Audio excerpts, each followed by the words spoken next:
സുഹൃത്തുക്കളെ, സഹോദരങ്ങളെ, അങ്ങനെ രാഹുൽ മാങ്കൂട്ടത്തിൽ ഇന്ന് നിയമസഭയ്ക്കകത്ത് പോയി. പ്രത്യേക ബ്ലോക്കിൽ രമയായിട്ട് അടുത്താണ് ഇരുന്നത്. സസ്പെൻഡ് ചെയ്തിട്ടുണ്ടെന്ന് സ്പീക്കറെ അറിയിച്ചു. അതുകൊണ്ട് സീറ്റ് മാറ്റിക്കൊടുത്തു. എന്തായാലും ശരി, നിയമസഭയ്ക്കകത്ത് വന്നു, കണ്ടു, കേട്ടു, കുറച്ച് നേരം ഇരുന്ന് തിരിച്ചു പോയി. അപ്പോൾ അങ്ങനെയുള്ള ഇത് അങ്ങ് തീർന്നു കിട്ടി. അപ്പോൾ പാലക്കാട് ഇറങ്ങാനൊക്കില്ല. കാരണം സംഘപരിവാറും CPM ഗുണ്ടകളും എല്ലാം കൂടെ ചേർന്ന് രാഹുലിനെ തടയും. അതുകൊണ്ട് അങ്ങോട്ട് പോയിട്ടില്ല. എന്തായാലും ഉടനെ പോകുന്ന ലക്ഷണമുണ്ട്. എന്തായാലും ശരി, കോൺഗ്രസിനകത്ത് അല്ലെങ്കിൽ UDF ഒരു യുവനിര ടീം വന്ന് UDF ഒരു പ്രത്യേകമായ പ്രചോദനവും ഒരു ഉത്സാഹവും സന്തോഷവും ഒരു തിമിർപ്പും ഒക്കെ വന്നതാണ്. അത് ഈ കോൺഗ്രസ്സിലുള്ള കുറേ കിഴവന്മാരുണ്ടല്ലോ, നരച്ചവന്മാർ ഡൈയൊക്കെ അടിച്ച് വന്നിരിപ്പുണ്ട്. നമ്മളും നരയ്ക്കും, ഡൈ അടിക്കും, പക്ഷെ നമുക്ക് അധികാരത്തോട് ഭ്രമമില്ല. അപ്പോൾ അധികാരത്തോട് ഭ്രമമുള്ള കുറെ കടൽ കിഴവന്മാരുണ്ട്. അവന്മാർക്ക് ഈ പിള്ളേർ സെറ്റ് ഇങ്ങനെ ഉയർന്നു വരുന്നതൊന്നും ഇഷ്ടമല്ല. അപ്പോൾ അതുകൊണ്ടാണ് ഈ കുരുപ്പ്. അത് യവന്മാർക്ക് ബുദ്ധി ഇല്ലാത്തവന്മാരാണ്. ഈ യവന്മാർ ഇറങ്ങി നിന്നാൽ ഈ പാർട്ടി നശിക്കുകയുള്ളൂ. കോൺഗ്രസ് ആയിരുന്നാലും ശരി, UDFന് യാതൊരു മെച്ചവും ഉണ്ടാവില്ല. അതിൽ പിന്നെ താല്പര്യം എടുത്ത് നിൽക്കുന്ന കുറച്ച് ജനങ്ങളുണ്ട്. എന്തായാലും ശരി, CPM 10 വർഷം ഭരിച്ച് ആ പാർട്ടി നശിക്കുകയാണ്. അടുത്ത ഇവിടെ വളർന്നു വരുന്നതെന്ന് പറയുന്നത് സംഘപരിവാർ ശക്തികളാണ്. ഇതിനെ ഒന്ന് നേരിടണമെങ്കിൽ UDF അധികാരത്തിൽ വരണം. ആ പാർട്ടി CPM പാർട്ടി കുറച്ച് വളർച്ചയെങ്കിലും ഉണ്ടാവുമല്ലോ എന്ന് കണക്കാക്കി.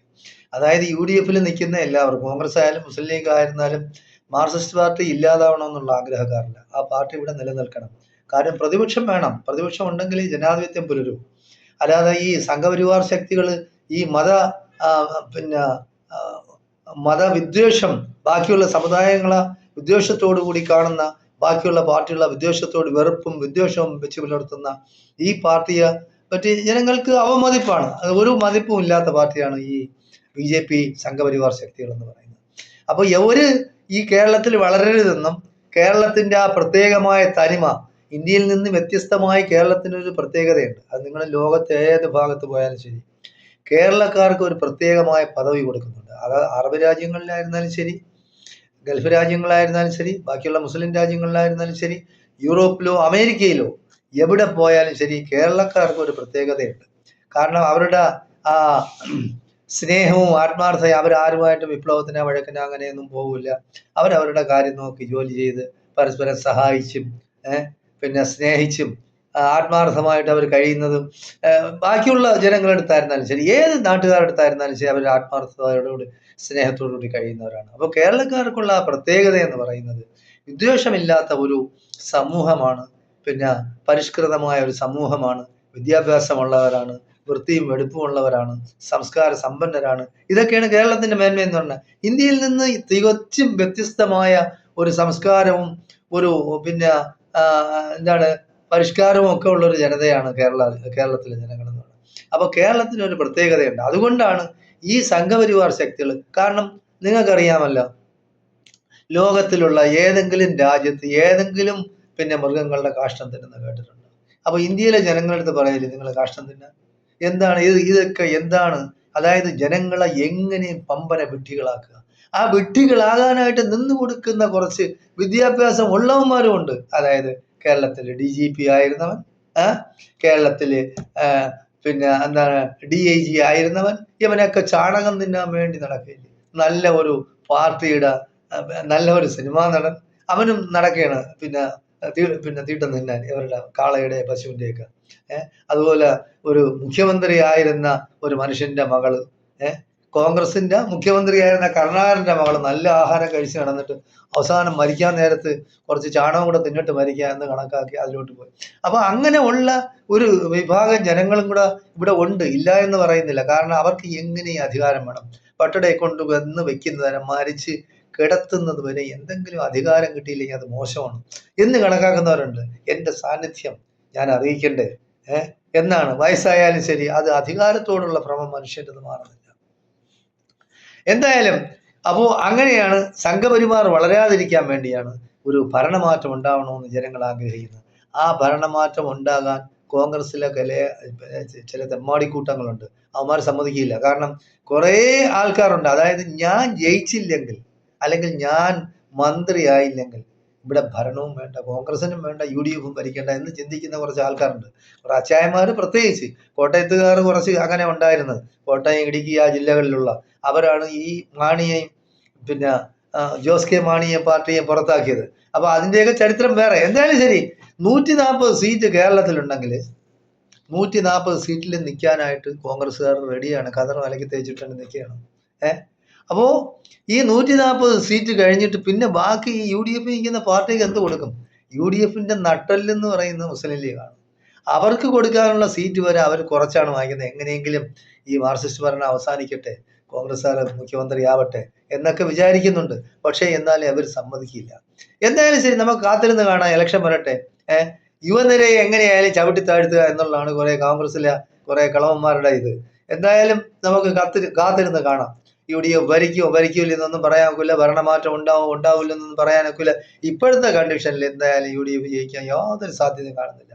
പുതിയ എന്തെങ്കിലും ഒരു സംഭവങ്ങൾ ഉണ്ടാവണം. ആദ്യം ഒരു പെണ്ണിനെ ഇറക്കി, ഒരു തേവിടിശി പെണ്ണുങ്ങളെ ഇറക്കിയിട്ട് പിന്നെ ആളുകളെ വ്യക്തിഹത്യ ചെയ്യുന്നു. ആ ഉമ്മൻചാണ്ടി എന്ന് പറയുന്ന മനുഷ്യ സ്നേഹിയ കൊല്ലാക്കൊല ചെയ്ത് അദ്ദേഹത്തിനെ അവര് കൊന്നു എന്നാണ് പറയേണ്ടത്. കാരണം നല്ല മനുഷ്യനായിരുന്ന ജനങ്ങൾക്ക് വേണ്ടി 24 മണിക്കൂറും കഷ്ടപ്പെട്ട് ജീവിച്ച ഒരു മനുഷ്യന് അവര് സരിതയെ ഇറക്കിയിട്ട്, സരിത ആദ്യം പറയുന്നത് എൻ്റെ തന്തയാണ്, എൻ്റെ പിതാവാണ്, പിതാവിനെ പോലെയാണ്. 2 ദിവസം കഴിഞ്ഞപ്പോൾ പിതാവ് എന്നെ പിന്നെ ലൈംഗികമായിട്ട് ശാരീരികമായിട്ട് എന്നെ പീഡിപ്പിച്ചു എന്ന് പറയും. അതുപോലെയാണ് ഇപ്പൊ സതീശന്റെ കാര്യം. സതീശൻ ഇപ്പൊ കേക്ക് മുറിച്ച് വായിൽ വെച്ച് കൊടുക്കുന്നു, അവൾ തിന്നുന്നു. അതിനുശേഷം പറയുന്നത് എനിക്ക് പിതാവിനെ പോലെയാണ് VD സതീശൻ. അപ്പൊ പിതാവ് അറിയാതെ രാഹുൽ മാങ്കൂട്ടത്തിനെതിരായിട്ട് എന്തായാലും അവൾ സംസാരിക്കുകയില്ലല്ലോ. പോലീസിൽ കേസ് കൊടുക്കണ്ടേ? അതല്ലേ ചെയ്യാനുള്ളത്. അത് 3, 4, 5 വർഷത്തിന് മുമ്പല്ലോ. ഇനി അവര് ഉഭയസമ്മത പ്രകാരം പിന്നെ അവർ തമ്മിൽ ശാരീരിക ബന്ധത്തിൽ ഏർപ്പെട്ടാൽ നമുക്കറിയാൻ നോക്കില്ല, അവരൊന്നും തുറന്നു പറയില്ലല്ലോ. അപ്പോ ഇപ്പൊ വീണ്ടും ഇയാള് പിന്നെ കോൺഗ്രസിന്റെ MLA ആയി, യൂത്ത് കോൺഗ്രസിന്റെ സംസ്ഥാന പ്രസിഡന്റ് ഒക്കെ ആയപ്പോ വീണ്ടും പീഡിപ്പിക്കാൻ വിളിച്ചു കാണും. അപ്പൊ ഇയാള് ഉത്തരവാദിത്തപ്പെട്ട ഒരു സ്ഥാനത്തിരിക്കുമ്പോഴത്തേക്ക് ഇനി പോകുന്ന മോശമല്ലേ? അതുകൊണ്ടല്ലോ പോയി കാണില്ല. ആ അസൂയയും പിന്നെ ദേഷ്യവും അതെല്ലാം കൂടെ മൂത്തിട്ടാണ് രാഹുലിന്റെ പേരിൽ ഇങ്ങനെ കംപ്ലൈന്റ് ആയെന്നാണ് ഞാൻ അങ്ങനെയാണ് വിശ്വസിക്കുന്നത്. എനിക്ക് അങ്ങനെ വിശ്വസിക്കാൻ കഴിയുള്ളൂ. എന്തായാലും ശരി, പിന്നെ ഞാൻ രാഹുലിനെ കണ്ടിട്ടില്ല, രാഹുലിന്റെ ആളുമല്ല. പക്ഷെ എന്നിരുന്നാലും ആണുങ്ങളെ ഏത് രീതിയിലും എങ്ങനെ മോശക്കാരാക്കാൻ ഈ പെണ്ണുങ്ങൾക്ക് ആരാണ് ലൈസൻസ് കൊടുത്തത്? ആരാണ് ലൈസൻസ് കൊടുത്തത്? അതിനും ഒരു നിയമം വേണം. അതായത് ആരെങ്കിലും പുരുഷനാ ഒരു സ്ത്രീയെ പീഡിപ്പിച്ചു എന്ന് പറയുന്നത് ഇത്ര നാളിനകമെങ്കിലും കേസ് കൊടുക്കണം, കംപ്ലൈന്റ് ചെയ്യണം എന്നുള്ളൊരു നിയമം ഉണ്ടാകണം. അല്ലാതെ ചാനലിൽ വന്നിരുന്ന് ആക്ഷേപിക്കുന്ന അവരെ പേരിൽ കേസെടുക്കാനും ഒരു നിയമം ഉണ്ടാവണം. അതില്ലെങ്കിൽ ഇവിടെയുള്ള നാട്ടിലുള്ള ആണുങ്ങളെയൊക്കെ ഈ പെണ്ണുങ്ങൾക്ക് ഈ അലവലാതി പെണ്ണുങ്ങൾക്ക് നാറ്റിക്കാൻ എളുപ്പമാണ്. കുറച്ച് നാളത്തെങ്കിലും നാറുമല്ല. കാരണം ഈ ചാനലെല്ലാം മറ്റൊന്നും പൊക്കി പിടിച്ചിട്ട് നടക്കുകയല്ലേ. എന്താണ് പറയുന്നത് അവളെ വായി നിന്നുള്ള പിന്നെ എന്താണ് വീഴുന്നതെന്ന് കേൾക്കാൻ വേണ്ടി ചാനലുകൾ ഇങ്ങനെ ഓടിത്തുടങ്ങിയ. അപ്പൊ ഈ തേവിടിശിക്ക് മാന്യത കൊടുക്കുന്നതെല്ലാം ഈ ചാനലുകളാണ്. അവർക്ക് വേറെ ജോലിയൊന്നും ഇല്ലല്ലോ. അപ്പൊ അവരെയൊക്കെ വീട്ടിൽ ഇങ്ങനെ അവന്റെ സഹോദരിയോ അല്ലെങ്കിൽ അവന്റെ മക്കളോ അവന്റെ ഭാര്യയോ ഒക്കെ ഇങ്ങനെ ആവുമ്പോഴത്തേക്കാണ് അവനതിന്റെ ബുദ്ധിമുട്ട് വരുന്നത്. എന്തായാലും ശരി, അതവിടെ നിൽക്കട്ടെ. അടുത്തത് ചെറ്റ ജലീലാണ്. ജലീൽ മുനീർ സാഹിബിനെ കാണാൻ പോയി. എന്തിനാണ് മുനീർ സാഹിബിനെ കാണാൻ പോകുന്നത്? മുനീർ മുസ്ലിം ലീഗുകാരനാണ്.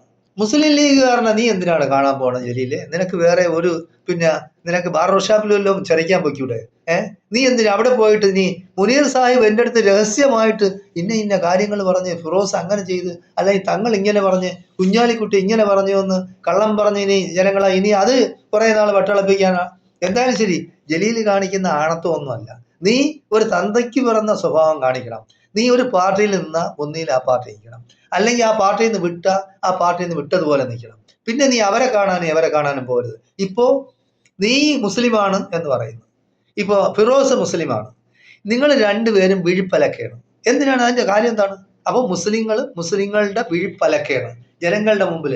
നാണവും മാനവും ഇല്ലാത്ത ഒരു വർഗത്തിൽപ്പെട്ടവനാണ് നീ.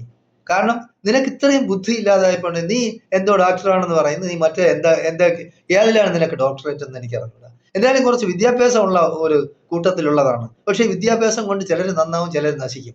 നീ ഇപ്പൊ നശിച്ചിരിക്കുകയാണ്. നിനക്ക് അധികാരമില്ലാത്തതുകൊണ്ട് എന്ത് ചെറ്റത്തരവും വിളിച്ച് പറയാമെന്നാണ് നീ കണക്കാക്കി വെച്ചിരിക്കുന്നത്. നിനക്കൊന്ന് അടങ്ങി ഒതുങ്ങി. നീ ഒരു മാനം മര്യാദയുള്ള ഒരു കുടുംബത്തിൽ പിറന്നവനാണെങ്കിൽ നല്ല ഒരു തന്തയ്ക്ക് പിറന്നവനാണെങ്കിൽ, നല്ല ഒരു കുടുംബത്തിൽ പിറന്നവനാണെങ്കിൽ നീ ഇങ്ങനെ വന്നിരുന്ന് ചാനലിന്റെ മുമ്പിൽ വന്നിരുന്ന് ഇങ്ങനെ ചലക്കേണ്ട കാര്യമുണ്ടോ? നിനക്ക് എന്തെങ്കിലും ഫിറോസിനെതിരായിട്ടോ തങ്ങൾക്കെതിരായിട്ടോ കുഞ്ഞാലിക്കെതിരായിട്ടോ ഉണ്ടെങ്കിൽ നീ കൊണ്ടുപോയി കേസ് കൊടു. ഇന്ന് ഭരണമൊക്കെ നിന്റെ കയ്യിലിരിക്കുകയല്ലേ, നിന്റെ പാർട്ടിയുടെ കയ്യിലിരിക്കുകയല്ലേ. നീ അങ്ങനെ കേസ് കൊടുക്കുകയില്ല, വെറുതെ എങ്കിലും ചാനലിന്റെ മുമ്പിൽ വന്നിരുന്ന് അതും ഇതും പറയുക. അപ്പൊ നിന്നെ പറ്റി അവര് പറയുക, നിന്റെ ഭാര്യയെ പറ്റി, നിന്റെ ഉമ്മായെ പറ്റി, നിന്റെ വാപ്പായെ പറ്റിയൊക്കെ പറയില്ലേ ഇനി. അതൊക്കെ നാണക്കേടല്ലേ? നീ അത് മനസ്സിലാക്കാതെ നീ ഒരു മുസ്ലിമാണ് ഇങ്ങനെ പോവും. ആളിനെ ആക്ഷേപിക്കുന്നതിന് ഒരു മര്യാദയുണ്ട്. ആളിനെ ആക്ഷേപിക്കുന്നതിനും വ്യക്തിഹത്യ ചെയ്യുന്നതിനും ഒരു മര്യാദയുണ്ട്. നീ ഇസ്ലാമിനെ പറ്റി പഠിക്കുക. ഇസ്ലാമിനെ പറ്റി പഠിക്കാത്തണ്ടാണ് EMS സ്വർഗത്തിൽ പോകണം, പിന്നെ AKG സ്വർഗത്തിൽ പോകണം, പിന്നെ എന്തൊക്കെ നീ പറയുന്നത്. നീ ഇസ്ലാമിനെ പറ്റി പഠിച്ചിട്ടാണോ നീ പറയുന്നത്? നിനക്ക് ഇത്രയും ബുദ്ധി ഇല്ലാത്തവനാണ്. അപ്പൊ നീ വെറുതെ മരമണ്ടനും കഴുതയാകരുത്. അതായത് നിനക്ക് തന്നെ അറിയാം, പിന്നെ ബഹുദൈവ ആരാധകര് മുശ്രിക്കുകള് സ്വർഗത്തിൽ പോവില്ല എന്ന് ഖുർആൻ പറയുന്നു. പിന്നെ നീ എങ്ങനെ സ്വർഗത്തിൽ കയറ്റുവരാ? നീ റെക്കമെൻഡ് ചെയ്യും? നീ ആര്? നീ അപ്പോ സത്യം പറയാതെ കള്ളം മനസ്സിൽ ഒന്ന് വയ്ക്കുക, പുറത്ത് വേറെന്ന് പറയുക, അതൊന്നും പരിഷ്കൃത സമൂഹത്തിന് യോജിച്ചതല്ല. നീ അത് മനസ്സിലാക്കുക. എന്നാലും ശരി, ചെറ്റത്തരം നീ നിർത്തിയ നിനക്ക് നല്ലതാണ്. കാരണം ഇതുകൊണ്ട് അവസാനിപ്പിക്കണം, ഇവിടെ കൊണ്ട് നിർത്തണം. നിനക്ക് എന്തെങ്കിലും ഉണ്ടെങ്കിൽ ചാനലിൽ വന്നിരുന്ന് ഈ വളവിള ചളിവിള നീ പറയരുത്. മനുഷ്യന് ഒരു വിലയും നിലയും ഉണ്ട് സമൂഹത്തിൽ. ആ വിലയും നിലയും നീ കളഞ്ഞു വിളിക്കരുതെന്നാണ് എനിക്ക് നിന്നോട് പറയാനുള്ളത്. നിനക്ക് എന്തെങ്കിലും പിന്നെ ആരെങ്കിലും പറ്റി ആശയമുണ്ട്, ഇവിടെ നിയമമുണ്ട്, കോടതിയുണ്ട്. നിനക്ക് പിന്നെ ഇവിടുത്തെ കോടതിയും പിന്നെ നിയമത്തിലും പിന്നെ നിന്റെ ഭരണ സംവിധാനം വരെ നിന്റെ പാർട്ടിയെ അനുകൂലിക്കുന്നവരൊക്കെയാണ്. അപ്പൊ നിനക്കത് ചെയ്യാമല്ലോ. അത് ചെയ്യുന്നതിന് വരെ ചാനലിൽ വന്നിരുന്ന വ്യക്തിഹത്യ നടത്തുന്നത് ഒരു മുസ്ലിമിനോ ഒരു അന്തസ്സുള്ള ഒരു പുരുഷനോ യോജിച്ചതല്ല. അത് നീ മനസ്സിലാക്കി പ്രവർത്തിക്കണമെന്നാണ് എനിക്ക് നിന്നോട് പറയാനുള്ളത്. പിന്നെ കേരള സമൂഹത്തിൽ മൊത്തത്തിൽ പറയാനുള്ളത്, ആണുങ്ങളെ ആക്ഷേപിക്കുന്ന, ആണുങ്ങളെ അപമാനകരമായ അപകീർത്തിപരമായ രീതിയിൽ പരാമർശിക്കുന്ന ഈ സ്ത്രീകൾക്കെതിരെ ഒരു നിയമം ഉണ്ടാക്കാൻ വേണ്ടി എല്ലാവരും ആവശ്യപ്പെടണമെന്നാണ് എനിക്ക് പറയാനുള്ളത്. തെറ്റ് ചെയ്തവൻ പിന്നെ ശിക്ഷിക്കപ്പെടട്ടെ, കുറ്റം ചെയ്തവൻ ശിക്ഷിക്കപ്പെടട്ടെ. അതിന് നമുക്ക് ആർക്കും തർക്കമില്ല. ഇവിടെ പോലീസും കോടതിയൊക്കെ ഉണ്ടല്ലോ. അതിന് നിങ്ങൾ മാധ്യമങ്ങൾ വിചാരണ ചെയ്യേണ്ട, പെണ്ണുങ്ങളും വിചാരണ ചെയ്യേണ്ട. നിങ്ങൾക്ക് എന്തെങ്കിലും എന്നെ അങ്ങനെ ചെയ്തു ഇങ്ങനെ ചെയ്തു, അത് ഇത്ര നാളിനകമെങ്കിലും നിങ്ങൾ പോയി കംപ്ലൈന്റ് ചെയ്യണം. അല്ലാതെ അവൻ ഇങ്ങനെ വാഗ്ദാനം ചെയ്ത് ഇവൻ ഇങ്ങനെ വാഗ്ദാനം ചെയ്ത് അവൻ നിന്നെ കെട്ടാന്ന് പറഞ്ഞിട്ടൊന്നും ഇല്ലല്ലോ. രാഹുൽ മാങ്കൂട്ടം നിന്നെ കെട്ടാന്ന് പറഞ്ഞ എവളെ ഈ പെണ്ണിനാ സിനിമാ നടിയ. അപ്പൊ അതൊന്നുമല്ല.